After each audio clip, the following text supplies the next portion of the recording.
Central ಜೈಲ್ನಲ್ಲೂ mobile, ಅಲ್ಲೂ ನೋಡಿದ್ದು ಅದೇ ವಿಡಿಯೋ.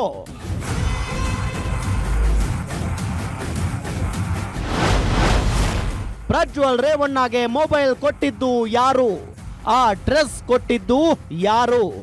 ಒಂದು ಆಂಡ್ರಾಯ್ಡ್ ಮೊಬೈಲ್ ಫೋನ್ ಸಿಕ್ಕಿದೆ, ಒಂದು ಪೆನ್ ಡ್ರೈವ್ ಸಿಕ್ಕಿದೆ, ಮತ್ತೆ ಒಂದು ಚಾರ್ಜರ್ ಸಿಕ್ಕಿದೆ.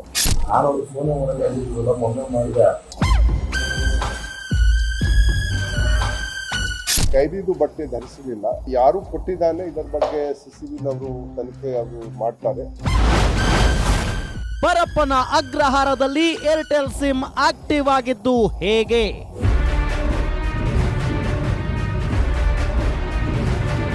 ಸಿಮ್ ಕಾರ್ಡ್ ಚೇಂಜ್ ಮಾಡಿದ್ದಾನೆ.